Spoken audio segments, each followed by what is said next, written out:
তীব্র শীতে শাশুড়ির কাছে বাড়ি থেকে বিতাড়িত হয়ে রাস্তায় সন্তান জন্ম দেওয়া এক গর্ভবতী নারীর গল্প এবং তাকে যিনি বাঁচিয়েছিলেন তা ছিল চমকে দেওয়ার মতো। আসসালামু আলাইকুম ওরহমতুল্লাহি ওয়াবারাকাতুহু এবং দরুদ ও সালাম বর্ষিত হোক আমাদের নবী মোহাম্মদ এবং তার পরিবার ও সকল সাহাবীর উপর। শীতের এক চরম রাতে ফাঁকা রাস্তাগুলোতে প্রচণ্ড ঠান্ডার প্রকোপ বইছিল এবং নীরব বাড়িগুলোর ছাদে অঝোরে তুষারপাত হচ্ছিল। রিনা ২৫ বছর বয়সী এক তরুণী তার শাশুড়ি রোকেয়ার বাড়ির ভেতরে নিজের ছোট্ট ঘরে বসেছিল। সে তার স্ফীত পেটে হাত রেখে হাসছিল, যদিও তার হৃদয় এক তীব্র যন্ত্রণায় মুচড়ে উঠছিল। সে ৯ মাসের গর্ভবতী ছিল এবং অধীর আগ্রহে তার প্রথম সন্তানের আগমনের অপেক্ষায় ছিল।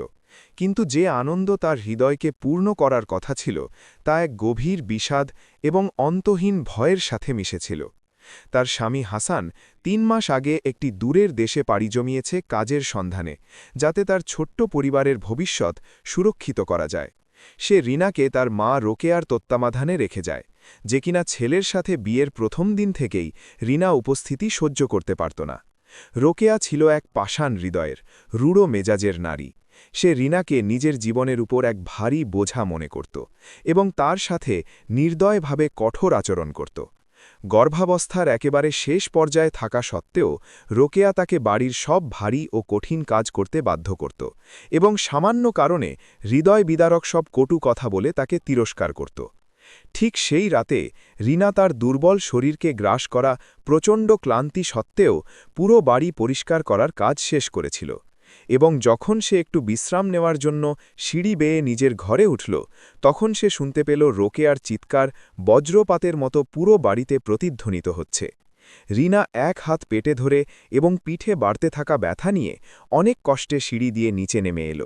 সে দেখতে পেল তার শাশুড়ি বসার ঘরের মাঝখানে দাঁড়িয়ে আছে। রাগে তার মুখ লাল হয়ে আছে এবং চোখ দিয়ে যেন আগুনের স্ফুলিঙ্গ বের হচ্ছে। মনে হচ্ছিল সে তার কঠোর দৃষ্টি দিয়েই রিনাকে গিলে খাবে। আমার আলমারিতে থাকা সোনা কোথায়? রোকেয়া উচ্চস্বরে চিৎকার করে উঠল, যা রিনাকে ভয়ে কাঁপিয়ে দিল। এই বাড়ির একমাত্র চোর তুই, এক্ষুনি স্বীকার কর, না হলে তোকে আমি রাস্তায় তাড়িয়ে দেব। রিনা বোঝানোর চেষ্টা করল যে সে কখনো তার শাশুড়ির ঘরের ধারে কাছেও যায়নি এবং কোনো হারানো সোনার বিষয়ে সে কিছুই জানে না, কিন্তু তার কাঁপা কাঁপা কথাগুলো শোনার মতো কেউ ছিল না। রোকেয়া অনেক আগে থেকেই মনে মনে সিদ্ধান্ত নিয়েছিল যে সে এই মেয়েটিকে দূর করে দেবে, যে একটি দরিদ্র পরিবার থেকে এসে তার একমাত্র ছেলের হৃদয় চুরি করেছে। আর এখন সেই সুবর্ণ সুযোগ রূপার থালায় সাজিয়ে তার সামনে এসে হাজির। এখনই আমার বাড়ি থেকে বেরিয়ে যা, তুই এক জঘন্য চোর। এই বলে রোকেয়া চিৎকার করল এবং রিনার হাত এত শক্ত করে ধরল যে ব্যথায় রিনা আর্তনাদ করে উঠল। তারপর সে কোনো দয়ামায়া ছাড়াই তাকে দরজার দিকে টেনে নিয়ে গেল। রিনা তার সর্বশক্তি দিয়ে আকুতি মিনতি করতে লাগল। তার গাল বেয়ে বৃষ্টির মতো কান্না ঝরছিল এবং ঠান্ডা, ভয় ও পেটে বাড়তে থাকা ব্যথার কারণে তার কণ্ঠস্বর কাঁপছিল। দয়া করুন মা, আমি ৯ মাসের গর্ভবতী। এই তীব্র শীতে আমি কোথায় যাব? হাসান ফিরে আসা পর্যন্ত অন্তত আমাকে থাকতে দিন, অথবা অন্তত আমার সন্তান জন্ম নেওয়া পর্যন্ত। কিন্তু রোকেয়া তার হৃদয় ভরা বিদ্বেষ ছাড়া আর কিছুই শুনতে পাচ্ছিল না। সে রিনাকে দরজার বাইরে সজলে ধাক্কা দিল, ফলে রিনা বাড়ির চৌকাঠে পড়ে গেল। এরপর সে রিনার কয়েকটি পুরনো কাপড় ভর্তি একটি ছোট ব্যাগ তার পেছনে ছুঁড়ে মারল। আর কখনো আমার বাড়িতে ঢুকবি না, চোর কোথাকার।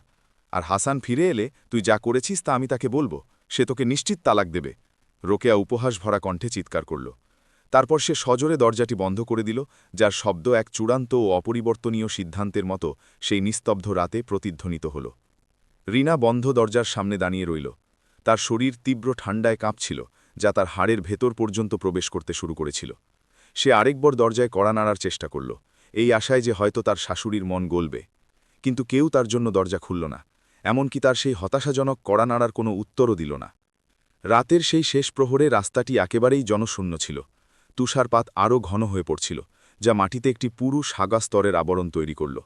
আর অন্ধকার কোণগুলোতে হিমশীতল বাতাস ক্ষুধার্ত নেকড়ের মতো গর্জাতে লাগল।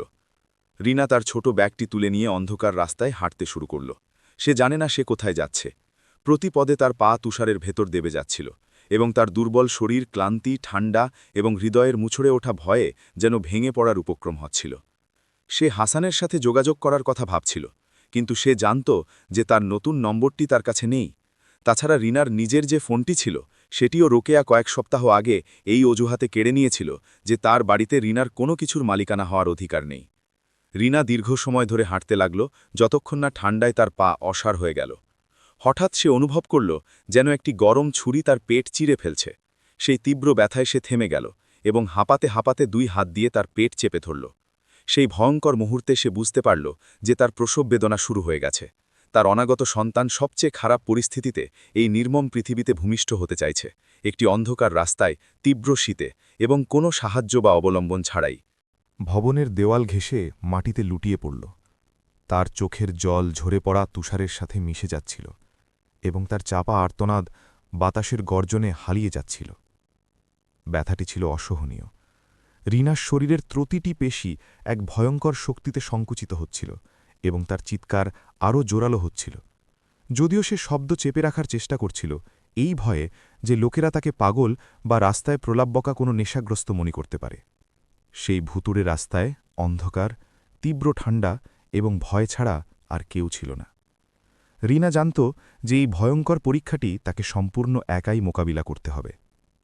কয়েকটি দীর্ঘ মিনিট যেন যুগের মতো কেটে গেল এবং ব্যথা এতটাই তীব্র হল যে সে অনুভব করল শিশুটি তার গর্ভ থেকে বেরিয়ে আসছে। এই প্রবল চাপের কারণে সে এবার উচ্চস্বরে চিৎকার করে উঠল, যা সে কোনোভাবেই আটকে রাখতে পারল না। ঠিক সেই মুহূর্তে সে শুনতে পেল কারো পায়ের শব্দ তার দিকে এগিয়ে আসছে। অন্ধকারের ভেতর থেকে একজন বৃদ্ধ লোক বেরিয়ে এলেন, যার পরনে ছিল একটি জীর্ণ কোট ও পুরনো উলের টুপি। তার হাতে একটি মুদি দোকানের ব্যাগ ছিল। রিনাকে এই মর্মান্তিক অবস্থায় মাটিতে পড়ে থাকতে দেখে তার চেহারায় বিস্ময় ও আতঙ্ক ফুটে উঠল। হে ঈশ্বর, তোমার কি হয়েছে মা? রহিম নামের সেই বৃদ্ধ লোকটি চিৎকার করে উঠলেন এবং তার বয়সের ভার সত্ত্বেও যতটা দ্রুত সম্ভব তার দিকে ছুটে গেলেন। তারপর তিনি মুদি ব্যাগটি একপাশে ছুঁড়ে ফেলে দিয়ে তার পাশে হাঁটু গেড়ে বসলেন। চরম উদ্বেগের সাথে তার চোখ মেয়েটির অবস্থা পর্যবেক্ষণ করছিল। আমি আমার সন্তান জন্ম দিচ্ছি, রিনা ব্যথায় হাঁপাতে হাঁপাতে ভাঙা গলায় বলল। তার চোখের জল থামাথামি ছিল না এবং ঠান্ডা ও ক্লান্তিতে তার মুখ মৃত মানুষের মতো ফ্যাকাশে হয়ে গিয়েছিল। রহিম এক মুহূর্তেও দ্বিধা করলেন না। তিনি ছিলেন এক দয়ালু মানুষ, যিনি অভিজ্ঞতায় পরিপূর্ণ এক দীর্ঘ জীবন পার করেছেন। যদিও তিনি কোনো ডাক্তার বা নার্স ছিলেন না, তবুও তিনি অনেক আগে নিজের মৃত স্ত্রীকে বাড়িতে 4 সন্তানের জন্ম দিতে সাহায্য করেছিলেন, যখন হাসপাতালগুলো অনেক দূরে ছিল এবং তাদের মতো গরিবদের জন্য তা ছিল ধরাছোঁয়ার বাইরে। তিনি তার ভারী কোটটি খুলে মাটিতে বিছিয়ে দিলেন। তারপর তিনি রিনাকে খুব সাবধানে তার ওপর শুয়ে পড়তে সাহায্য করলেন। প্রতিটি নতুন সংকোচনের সাথে তিনি তাকে উৎসাহিত করতে লাগলেন এবং একজন বাবা যেমন তার মেয়েকে সান্ত্বনা দেয়, তেমনি স্নেহপূর্ণ কথা বলে তাকে আশ্বস্ত করছিলেন। তুমি ঠিক হয়ে যাবে মা, আর একটু ধৈর্য ধরো এবং আমি যখন বলবো তখন জোরে চাপ দেবে। আমি তোমাকে সাহায্য করব এবং ঈশ্বরের ইচ্ছায় তোমার সন্তান নিরাপদে বেরিয়ে আসবে। রহিম শান্ত অথচ দৃঢ় কণ্ঠে বললেন। সেই সংকটপূর্ণ মুহূর্তে তাকে আত্মবিশ্বাস ও আশা দেওয়ার চেষ্টা করছিলেন। তীব্র যন্ত্রণা ও অবর্ণনীয় ব্যথার দীর্ঘ কয়েক মিনিট পর অবশেষে শিশুটি এই পৃথিবীতে বেরিয়ে এলো। তার প্রথম কান্না ঝোড়ো বাতাসের শব্দের সাথে মিশে গেল। রহিম দ্রুত তার শার্টের কোনা দিয়ে শিশুটির ছোট্ট মুখ পরিষ্কার করলেন এবং নিজের কাছে থাকা একটি উলের স্কার্ফ দিয়ে তাকে জড়িয়ে নিলেন।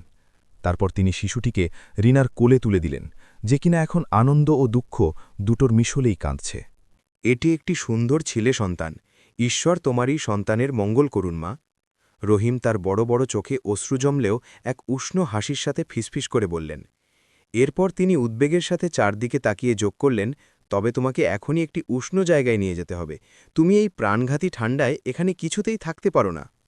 রহিম নবজাতক শিশুটিকে খুব সাবধানে তার কোলে তুলে নিলেন এবং রিনাকে তার চরম দুর্বলতা সত্ত্বেও উঠে দাঁড়াতে সাহায্য করলেন।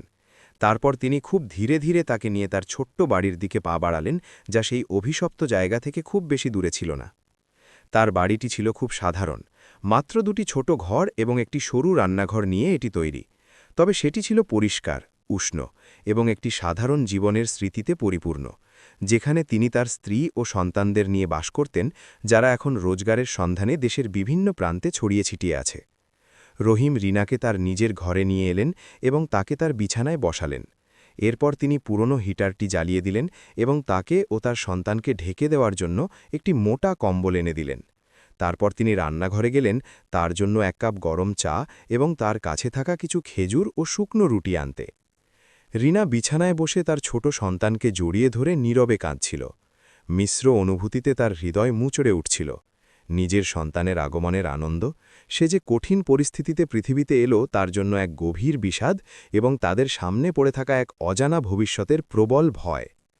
রহিম যখন গরম চা নিয়ে ফিরে এলেন, তিনি তার সামনে একটি পুরনো চেয়ারে বসলেন এবং স্নেহ ও মায়া মাখা চোখে তার দিকে তাকালেন। তারপর তিনি শান্ত কণ্ঠে তাকে জিজ্ঞেস করলেন, তোমার কি হয়েছে মা? এমন রাতে আর এমন অবস্থায় তুমি রাস্তায় কিভাবে এলে?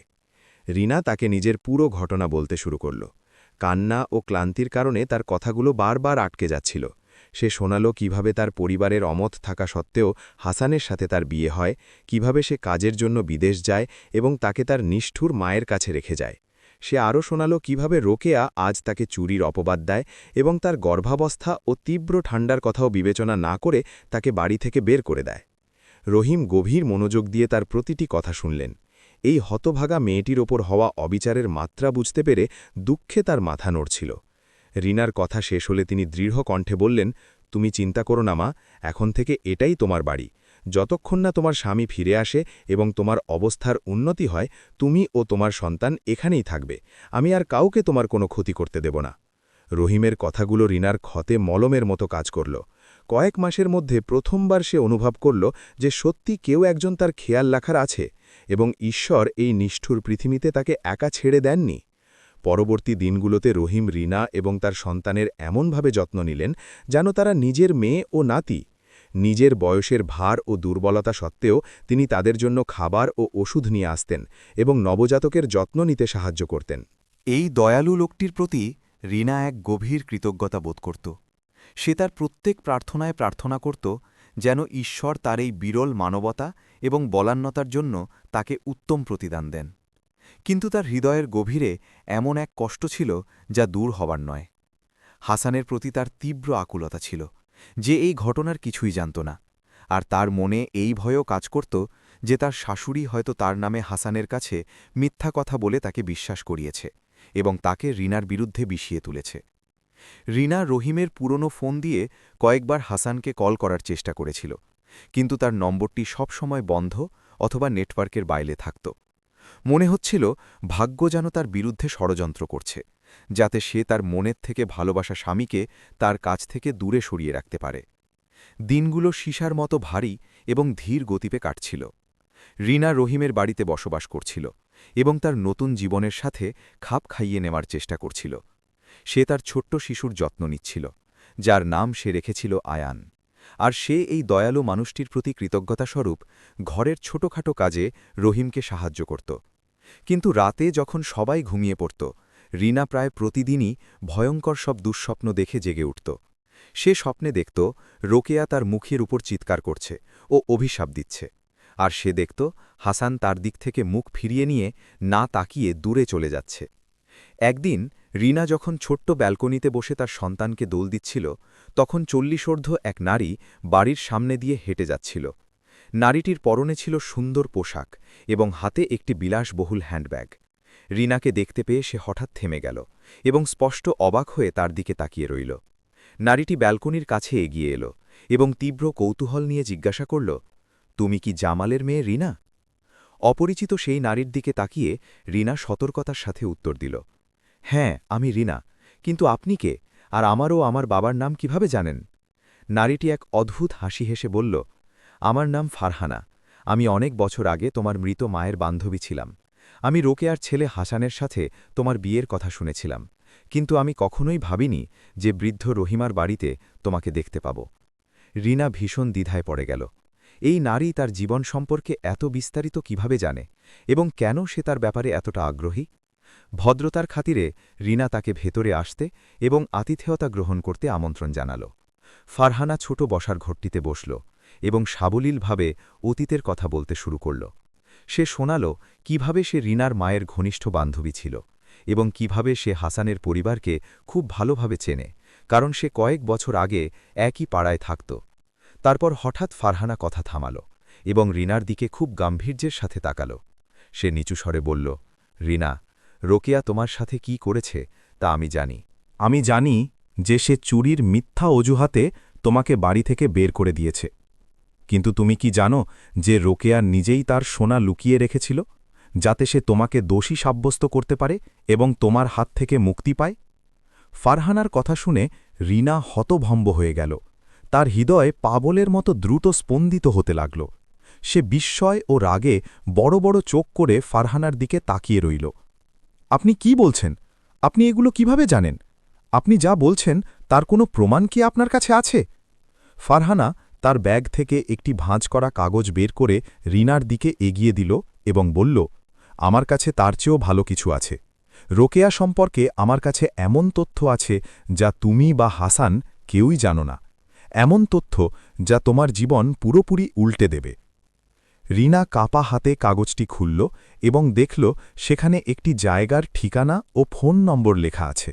তার পাশে হাতে লেখা ছিল, যদি তুমি রোকেয়া সম্পর্কে সম্পূর্ণ সত্য জানতে চাও এবং কেন সে তোমাকে এতটা ঘৃণা করে তা বুঝতে চাও, তবে এই ঠিকানায় যাও এবং কামাল নামের লোকটির সাথে দেখা করো। সে তোমাকে সব কিছু খুলে বলবে। ফারহানা চলে যাওয়ার পর রিনা একা ঘরে বসে হাতের কাগজটির দিকে তাকিয়ে রইল। তার মনে হাজারটা প্রশ্ন ঘুরপাক খাচ্ছিল। এই কামাল লোকটি কে? সে রোকেয়া সম্পর্কে কি জানে? তার শাশুড়ি কেন তাকে এত বেশি ঘৃণা করে যে গর্ভবতী অবস্থায় তাকে রাস্তায় ফেলে দিয়েছে? অসংখ্য প্রশ্ন যার কোনো উত্তর নেই। তার হৃদয়ে ভয় ও কৌতূহল একে অপরের সাথে লড়াই করছিল। পরদিন রিনা কাগজের ঠিকানায় যাওয়ার সিদ্ধান্ত নিল। সে তার সন্তান আয়ানকে রহিমের কাছে রেখে গেল। রহিম সানন্দে রাজি হলেন এবং তাকে আশ্বস্ত করলেন যে শিশুটি তার কাছে নিরাপদে থাকবে। এরপর রিনা শহরের উপকণ্ঠে এক দূরের পাড়ার উদ্দেশ্যে রওনা হল। ঠিকানাটি ছিল একটি সরু গলিতে অবস্থিত ভাঙাচোরা পুরনো এক বাড়ির। এর দেওয়ালগুলো ছিল ফাটল ধরা এবং পোড়া চামড়ার মতো দেওয়ালের রং খসে পড়ছিল। দরজায় কড়া নাড়ার পর ৫০ ঊর্ধ্ব এক লোক দরজা খুলে দিল। তার শরীর ছিল ছিপছিপে, মুখ ফ্যাকাশে এবং তার চোখগুলো ছিল কোটরে ঢোকা, যার ভেতর এক গভীর বিষাদ লুকিয়েছিল যা কারও নজর এড়ানোর মতো নয়। আপনি কি কামাল? রিনা নিচু স্বরে জিজ্ঞেস করল। লোকটি ধীরে ধীরে মাথা নেড়ে সম্মতি জানাল এবং তারপর একটি শব্দও উচ্চারণ না করে তাকে ভেতরে আসার জন্য দরজাটি পুরোপুরি খুলে দিল। রিনা একটি অন্ধকার ও ঠান্ডা ঘরের ভেতর ঢুকল। ঘরের আসবাবপত্র ছিল পুরনো ও অযত্নে পড়ে থাকা, আর চারদিকে স্যাঁতস্যাঁতে গন্ধ ভাসছিল। রিনা একটি পুরনো কাঠের চেয়ারে বসল। কামাল তার সামনে বসল এবং অনেকক্ষণ তার দিকে এমনভাবে তাকিয়ে রইল যেন সে তার আত্মা পড়ার চেষ্টা করছে। তুমি রোকেয়ার ছেলে হাসানের স্ত্রী, তাই না? কামাল এক কর্কশ গলায় বলল। মনে হচ্ছিল যেন সে বহু বছর ধরে কথা বলেনি। যখন রিনা সম্মতি জানিয়ে মাথা নাড়ল, সে একটি গভীর দীর্ঘশ্বাস ফেলল এবং যোগ করল, আমি অনেক বছর ধরে এই দিনটির অপেক্ষায় ছিলাম। সেই দিন, যেদিন এমন কেউ আসবে যে সেই সত্যটি শুনবে যা রোকেয়া অন্ধকারে কবর দিয়ে রেখেছে। কামাল এমন এক ভয়ঙ্কর গল্প বলতে শুরু করল যা শুনে রিনা বিস্ময়ে নিজের জায়গাতেই জমে গেল। সে বলল যে সে রোকেয়ার ছোট বোন নাসরিনের স্বামী ছিল। নাসরিন ছিল এক সুন্দরী ও দয়ালু মেয়ে। কামাল তাকে তার পুরো হৃদয় দিয়ে ভালোবাসত এবং রোকেয়ার প্রবল বাধা সত্ত্বেও তাকে বিয়ে করেছিল। কারণ রোকেয়া তাকে খুব গরিব মনে করত এবং বিশ্বাস করত যে সে তার বোনের যোগ্য নয়। বিয়ের পর কামাল ও নাসরিন একটি সহজ ও সুখী জীবন কাটাচ্ছিল। তাদের ঘরে সাদিয়া নামে একটি সুন্দর কন্যা সন্তানের জন্ম হয়। কিন্তু রোকেয়া তাদের এই সুখ সহ্য করতে পারছিল না। সে তার বোনের সাথে দেখা করতে আসত এবং তার মাথা বিষাক্ত চিন্তায় ভরিয়ে দিত। সে তাকে বলত যে কামাল তার যোগ্য নয় এবং কোনো ধনী ও প্রভাবশালী পুরুষের সাথে তার আরও ভালো জীবন কাটানো উচিত ছিল। একদিন কামাল জানতে পারল যে রোকেয়া এমন একটি দুর্ঘটনার পরিকল্পনা করছে যা দেখতে নিছক দুর্ঘটনা মনে হলেও এর উদ্দেশ্য ছিল কামালকে সরিয়ে দেওয়া। এরপর সে তার বোন এবং ভাগ্নিকে নিজের কাছে নিয়ে যেতে চেয়েছিল। কিন্তু কামাল তার মুখোমুখি হল এবং সবার সামনে তার পরিকল্পনা ফাঁস করে দেওয়ার হুমকি দিল।